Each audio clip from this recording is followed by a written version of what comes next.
Bonjour à tous et à toutes et bienvenue à votre émission Lumière du Monde. Aujourd'hui, nous vous accueillons à l'Oratoire Saint-Joseph de Québec, pas celui de Montréal, non, mais bien ici à Québec.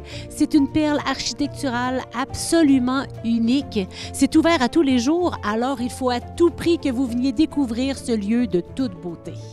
Dans notre émission aujourd'hui, on découvre comment une célébration interreligieuse a rassemblé des croyants de diverses traditions pour prier ensemble pour la paix.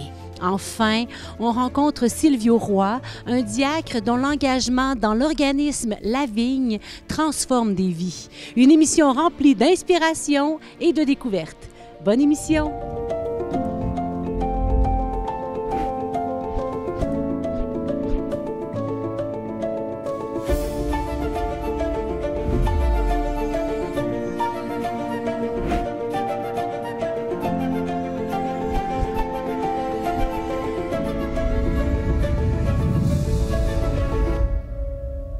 Dans le cadre des fêtes du 350e anniversaire du diocèse de Québec, des représentants de diverses traditions religieuses se sont réunis au Montmartre, à Québec, pour partager un moment de dialogue et de prière. Cette rencontre exceptionnelle a permis de tisser des liens entre des croyants de différentes confessions, tous unis par un même désir de paix et d'harmonie. On est au centre Le Montmartre à Québec. Je suis entourée d'affiches qui portent le mot « paix » en plusieurs langues. Il y a des très belles bougies. Pourquoi? Parce qu'on vient d'assister ici à une rencontre interreligieuse de prière pour la paix. C'était vraiment très beau. Ça a été organisé dans le cadre des fêtes du 350e anniversaire du diocèse de Québec. On a invité des groupes religieux de partout dans la région. Allons à la rencontre de ces personnes qui ont participé pour voir comment ils ont trouvé leur expérience. Pourquoi avoir participé à ce comité organisateur et à cet événement? J'ai un principe. Là où il y a le bien, moi, je lui cours après. Or, cet exercice qui est né du 350e, c'est un bien pour la communauté. Donc, j'ai dit, je donnerai de mon temps ce qu'il faut pour pouvoir contribuer un tant soit peu à la réussite, mais surtout à la transmission d'un message, qui est d'abord un message d'amitié et de paix. Parce qu'il faut toujours commencer chez soi. Donc, pour commencer chez soi, il faut s'entreconnaître. Donc, c'est une façon d'accélérer l'entreconnaissance entre nous, ici, avec les Juifs, avec les bouddhites, les Bahaïs, les musulmans, les catholiques, les anglicans. Et ça s'élargit.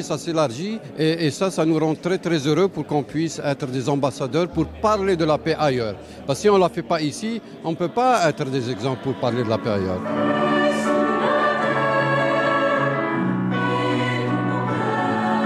Cette histoire de relation entre les différents groupes religieux à Québec, elle date pas d'hier non plus. Comment vous pourriez nous décrire ce cheminement qu'on fait ensemble ces années-ci? C'est-à-dire, en fêtant le 350e de notre diocèse, on remonte à loin. Nous avons été accueillis ici par des frères et sœurs autochtones qui étaient complètement d'une autre spiritualité, d'une autre façon d'être en relation avec la création et avec leur Dieu. Et déjà là, c'était de l'interreligieux. Plusieurs sont devenus chrétiens, mais pas tous. Et bon, par la suite sont arrivés les Anglais. Ce n'étaient pas des catholiques romains, c'était de la communion anglicane. Il a fallu s'ajuster, eux et nous. On a appris à vivre ensemble et à s'aimer. Différents. De belles relations existaient dès le point de départ. Et ensuite, avec l'immigration qui vient de partout dans le monde, notre pays, heureusement, était un pays accueillant. On était accueillis, on en accueille d'autres. Et là, on découvre la grande variété, diversité des expressions de foi. Et on apprend à découvrir, à respecter et voir qu'on est des frères et des sœurs, tous créés à l'image de la ressemblance de Dieu.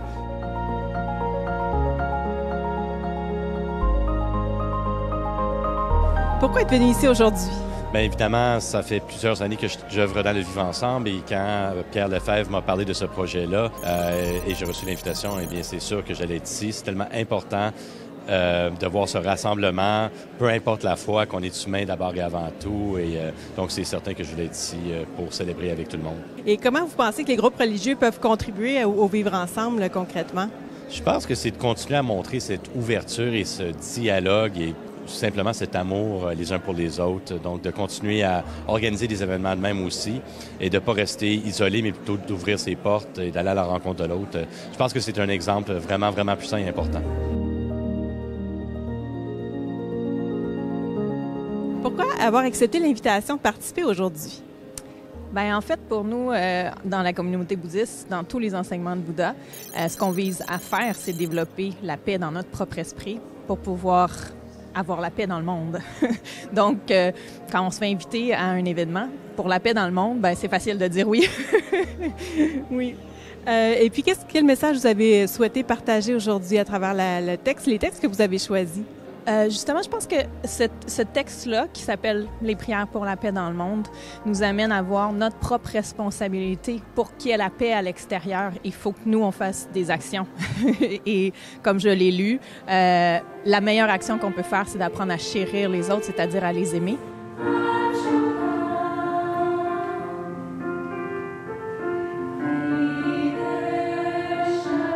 Flavie, tu as participé aujourd'hui. Qu'est-ce qui t'a frappé ou touché dans l'après-midi? Moi, c'est le fait qu'il y ait toutes les religions qui soient là, puis que tout le monde ait du fun, alors que d'habitude, c'est pas tout le temps toutes les religions qui s'entendent bien, voilà. Puis j'ai trouvé ça vraiment, c'était magique pour moi, là, vraiment, c'est ça. Merci! Bon, concernant ce projet, qu'est-ce que je peux en dire? Sinon que c'est une idée qui m'habitait depuis le début de la programmation des activités du 350e.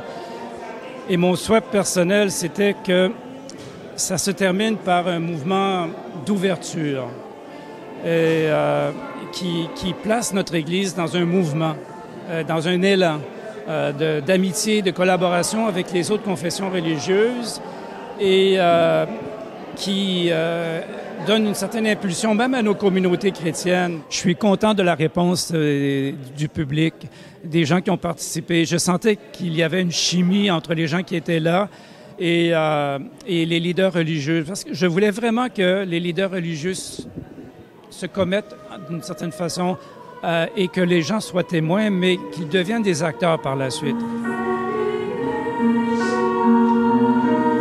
C'est un événement un peu particulier qui sort des normes là, auxquelles on a participé aujourd'hui. Et à mon avis et à l'avis de tout le monde, je pense que la contribution du Cœur Ad Vitam aujourd'hui a fait vraiment, c'est très, très bien intégré là, dans l'événement. Comment tu décrirais la participation d'Ad Vitam aujourd'hui? Bien, et c'est sûr qu'à travers toutes ces prières-là, ça prenait des moments méditatifs, puis je pense que c'est ce qu'on a apporté avec nos chants, puis les paroles étaient choisies aussi pour l'occasion. Donc, des chants de paix, des chants qui parlent d'enfants, des chants qui nous demandent de nous protéger, tous. Donc, je crois que ça faisait juste appuyer le message qui était véhiculé aujourd'hui. Monsieur le cardinal, qu'est-ce que vous avez souhaité partager aujourd'hui aux gens quand est venu le temps de prendre la parole pour vous?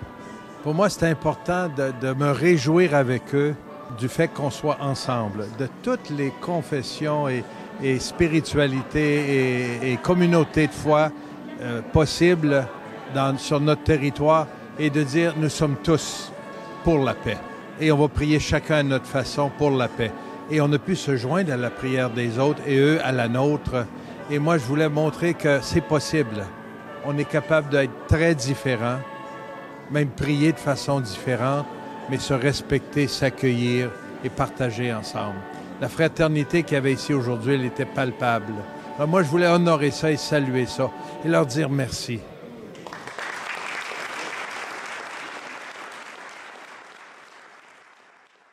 Joseph, le père nourricier de Jésus, a veillé sur lui avec amour et dévouement. Cet esprit de soin et de soutien se retrouve dans l'engagement de Silvio que nous allons découvrir dans le prochain reportage. Nous vous emmenons donc à Thetford à la rencontre de Silvio, un diacre inspiré par les valeurs évangéliques. Sa mission est d'accueillir, écouter et valoriser les personnes en difficulté à travers l'organisme La Vigne. Fondé en 1991 par les Sociétés de Saint-Vincent-de-Paul de Thetford, La Vigne est une banque alimentaire qui apporte soutien et espoir à ceux qui en ont le plus besoin. Dieu m'a appelé à servir. J'avais le choix de dire oui ou non. Je me sentais très libre.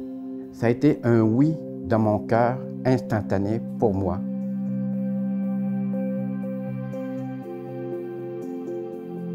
On va faire préparer pour le service, pour accueillir les gens. Dans ma formation de diacre, en 3e année, si je ne me trompe pas, on devait choisir faire un stage dans un lieu là, pour aider les pauvres, parce que le diacre, c'est quelqu'un qui sert les pauvres. Puis, étonnamment, je voyais souvent sur Internet ou sur Facebook la Banque alimentaire La Vigne. J'ai pris ça comme un message que c'est là que je m'en allais. J'ai pris le téléphone. Le temps de dire que je voulais être bénévole vient-en tout de suite. Fait que c'est comme ça que j'étais arrivé.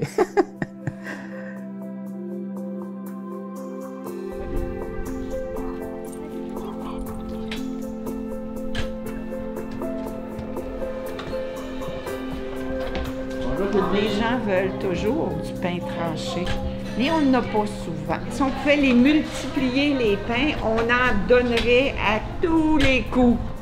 La vigne a été créée en 1991, est issue des Saint-Vincent de Paul. Donc, à la base, c'est les Saint-Vincent de Paul qui ont créé la Banque alimentaire La Vigne. Donc, ça veut dire que c'est 567 ménages qui peuvent se rendre chez nous pour avoir de l'aide alimentaire. Donc, ça touche environ 500 enfants.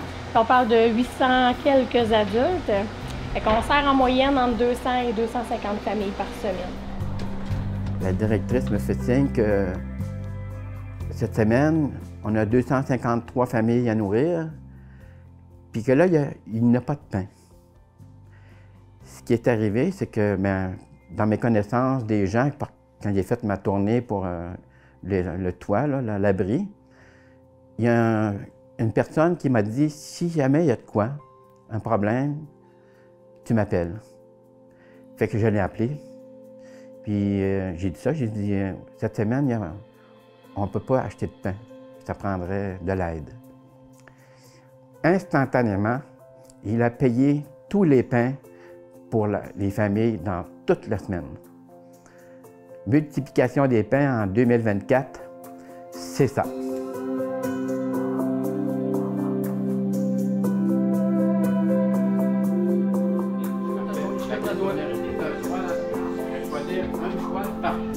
Donc, à ce moment-là, Silvio nous avait approchés. C'est avec grand plaisir qu'on avait accepté d'instaurer le poste de la porte avec M. Silvio, parce qu'à l'époque, on n'avait personne à la porte. C'est comme ça qu'on a pu commencer à faire cet accueil-là. Puis Silvio, bien, c'est sûr que le lundi, quand il arrive, j'ai beaucoup de gens qui disent hey, « Est-ce que Silvio va être là lundi prochain? » Parce qu'il alterne une semaine sur deux, il faut savoir. Fait que souvent, les gens me demandent si Silvio va être là parce que Silvio prend toujours le temps d'aller dehors, parler avec les gens. Je pense que les gens se sentent rassurés, peuvent avoir un contact aussi avec leur foi. À quelque part, c'est plaisant que ces gens-là aient cette belle porte-là ici. Moi, je trouve ça intéressant, puis je pense que ça peut apporter une certaine paix aussi à ces personnes-là. Fait que je pense que c'est un peu ça, Silvio apporte la paix, puis tellement de belles initiatives là, de sa part pour toujours aller dans une amélioration continue. Et puis on l'aime beaucoup, notre Silvio. Cette écoute-là, c'est le bonheur pour eux. Souvent, on est leur famille. Il y en a beaucoup qui sont seuls. Il y a beaucoup de déficiences intellectuelles, de handicap. Fait qu'une écoute attentive change toute la chose. À un moment donné, il y en a un qui m'accroche, puis il ne savait rien de ma personne. Il ne savait pas que j'étais en formation de diacre, puis il n'y avait rien d'écrit, là. Il me dit, « Toi, tu ne juges personne et tu te rendras à ton but. » Encore une fois, j'ai vu que c'était Dieu qui venait de parler à travers lui. J'étais déboussolé, émerveillé. Puis une autre personne, elle voulait devenir amie Facebook avec moi. Elle voulait me parler en privé.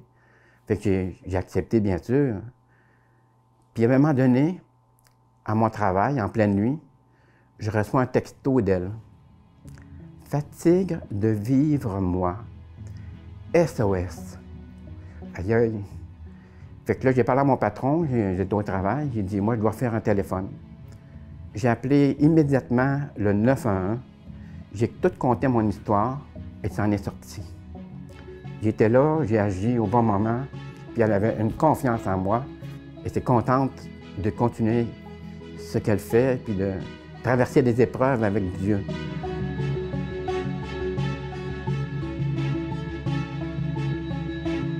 Vous allez voir tout à l'heure, il va y avoir 70 personnes ici. Puis en plein hiver ou en pleine pluie, il pleut, il fait froid, il vente. Je ne suis pas habillé, je suis enceinte, je voudrais rentrer. Puis là, j'étais embarrassé. Là, j'ai eu une inspiration intérieure. Il faut que je fasse quelque chose pour tout ce monde-là. Fait que j'ai eu l'idée de faire un abri, faire un toit là, pour que les gens soient à l'abri, pour qu'ils puissent attendre le plus convenablement possible. Fait que là, j'ai parti le projet d'une rampe fermée. Là, bien, au tout début, la directrice générale, elle me dit « Je te laisse aller ».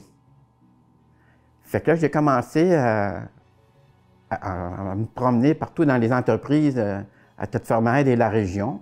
Je me suis présenté comme diacre permanent au service des pauvres. C'est mon ministère, puis j'adore le faire. Là, les gens, ils ont complètement réalisé qu'il y avait quelqu'un qui voulait aider des gens. J'étais complètement impressionné de l'accueil des gens de la région. La nouvelle passerelle, le projet qui a été réalisé, c'est ça. Bien entendu, le remerciement pour tous les donateurs pour cette magnifique passerelle, avec bien sûr le nom du bénévole qui a parti le projet. Et tout a été fait avec la grâce de Dieu.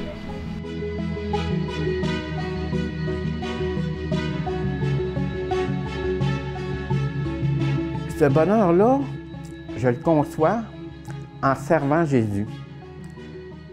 Quand j'ai servi quelqu'un, que je l'ai écouté, que je lui ai aidé, j'ai même aidé à faire des transports pour des déménagements. Quand j'ai terminé, que je me retourne chez moi, j'ai le cœur qui me palpite, puis que j'en pleure. Tellement, j'en pleure de joie. Je comprends que j'ai bien agi par les mains du Seigneur. Ça, c'est un bonheur qui me rend complètement fou de joie. C'est ma vie, c'est ce que je souhaite faire, c'est ce qui me rend le plus heureux, d'être avec Jésus.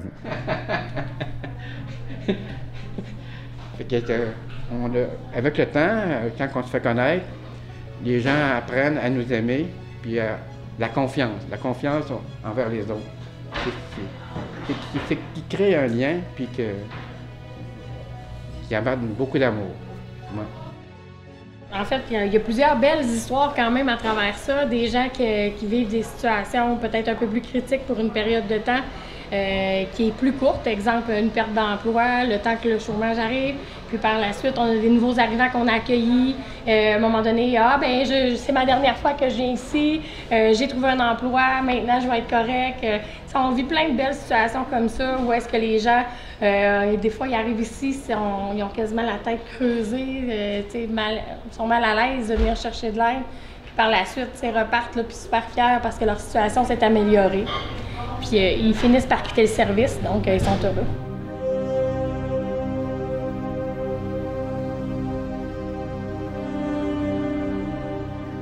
Le rôle de ma conjointe a été exceptionnel.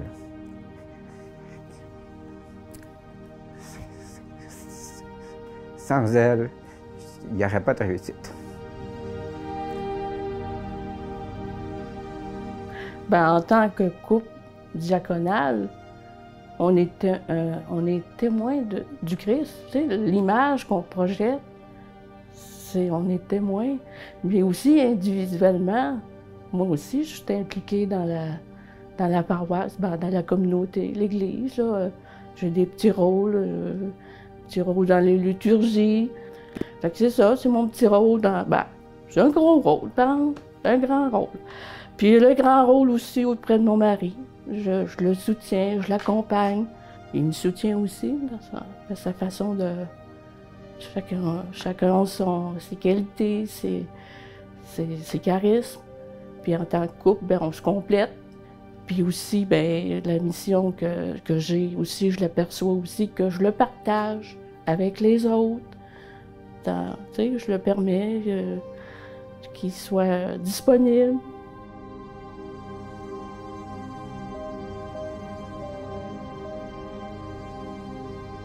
La parole de Dieu nous interpelle. Plusieurs passages qui sont peut-être moins connus ou moins proclamés nous parlent de ce qui est essentiel dans la vie. C'est ce que Silvio nous a rappelé. Et je vous cite le livre de Siracide au chapitre 29, le verset 21. « L'indispensable pour vivre, c'est l'eau, le pain, le vêtement et une maison pour s'abriter. » Et c'est ce qui est absolument fondamental et ce que les chrétiens devraient s'occuper, c'est de voir ce que tous est l'eau, le pain, le vêtement et une maison pour s'abriter. Dans le livre des Lamentations, de manière très dramatique, on va parler de ce manque de pain, ce que notre ami Silvio et ce que les gens de la vigne nous ont aussi expliqué. Malheureusement, ces situations sont encore d'actualité. Ces cris pour le pain sont encore d'actualité. L'Évangile nous invite à partager ce pain. Et ce qui est intéressant dans les récits de la multiplication des pains, et particulièrement celui de l'Évangile de Luc au chapitre 9, c'est que Jésus prend ce que les gens ont, 5 pains et 2 poissons. Il demande aussi aux disciples, « Donnez-leur vous-même à manger ». Mais un petit détail intéressant dans l'Évangile de Luc, il y a 5000 personnes à nourrir, c'est énorme, c'est peut-être une tâche trop lourde, et Jésus leur dit de les faire asseoir par groupe de 50. Peut-être que de commencer avec 50, de commencer autour de soi, est une très bonne idée.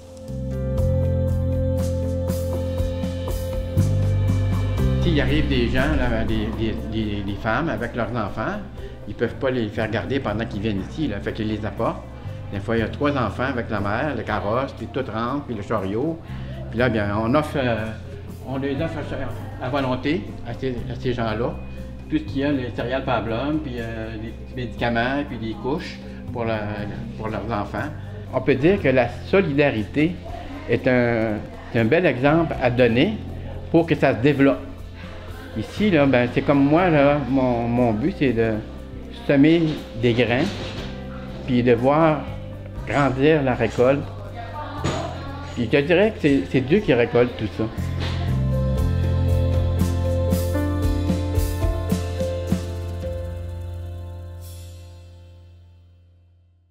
Dans notre prochain segment, nous avons le plaisir de vous présenter une nouvelle série hebdomadaire.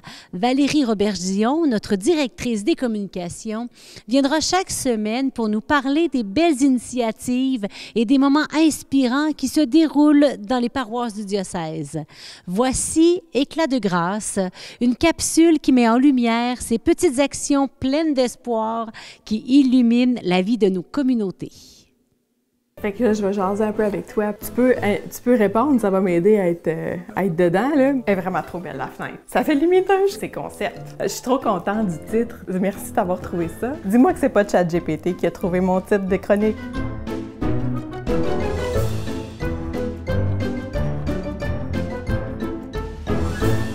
Bonjour tout le monde! Éclat de grâce, c'est le nom de cette nouvelle chronique que je vous offre chaque semaine. Par les temps qui courent, il faut qu'on trouve tous les moyens possibles d'espérer. Le pape François a dit que l'espérance, c'est en même temps une tâche et un don. Alors, mon plan, c'est que je vous fais connaître chaque semaine une initiative impressionnante qui se déroule dans nos communautés du diocèse de Québec. Des éclats de grâce, comme des fragments lumineux. Puis la grâce, bien, c'est ce qui nous est donné, ce qu'on accueille ici et maintenant, de la part de la plus grande source de lumière. C'est parti!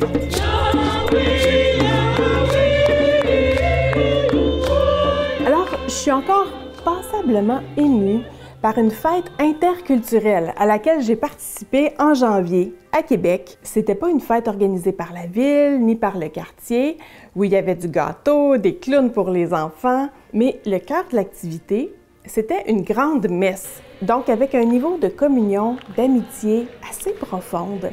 L'église Notre-Dame de Recouvrance était bondée, il y avait facilement 700 personnes. Elle était pleine de rires, de pleurs de petits parfois, de danses, de couleurs. Ça chantait en vietnamien, en espagnol, en quelques langues africaines. C'était un espace d'unité, de bonheur ensemble d'ouverture.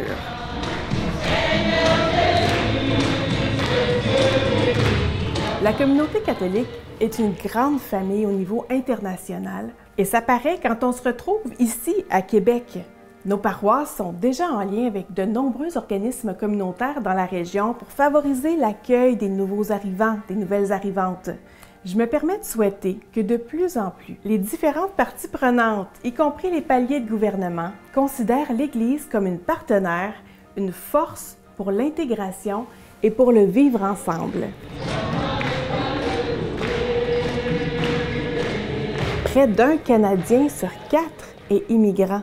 23% selon Statistique Canada en 2021. C'est pas une donnée qui me surprend quand je regarde une paroisse typique de chez nous, en ville, de plus en plus en région aussi. Les gens de partout dans le monde sont là, ils sont accueillis dans nos communautés chrétiennes, ils en font partie, ça se passe bien, ils apportent leur dynamisme, ils apportent une transformation de la communauté et c'est vraiment beau à voir. À la fin de cette émission, j'aimerais vous inviter à découvrir une tradition spirituelle ancienne et enrichissante, la dévotion des 7 dimanches à Saint-Joseph. Cette dévotion vous permet de méditer sur les moments forts de la vie de Saint-Joseph. Chaque dimanche, durant cette semaine, on réfléchit sur une joie et une douleur de Saint-Joseph en s'inspirant des écrits bibliques. C'est une occasion unique de plonger dans des thèmes profonds et universels, tels que la foi, la confiance, la responsabilité et la force intérieure. En participant à cette dévotion, vous découvrirez comment Saint Joseph peut devenir un modèle inspirant pour votre propre vie. Vous apprendrez à intégrer des valeurs de fidélité, de persévérance et de dévouement dans votre quotidien, tout en vous connectant à une communauté de croyants partageant les mêmes aspirations que vous. La dévotion des 7 dimanches à Saint-Joseph, c'est un rendez-vous hebdomadaire les dimanches après-midi, bien sûr, à 13h, ici même à l'Oratoire Saint-Joseph de Québec. Ça se déroule du 2 février au 16 mars 2025, qui se trouve être le dimanche juste avant la fête de Saint-Joseph. Vous pouvez également suivre ces moments en direct sur notre site web ecdq.tv. Merci de votre fidélité à nous suivre et on se dit à très bientôt pour une nouvelle émission de Lumière du Monde. Bonne semaine et portez-vous bien.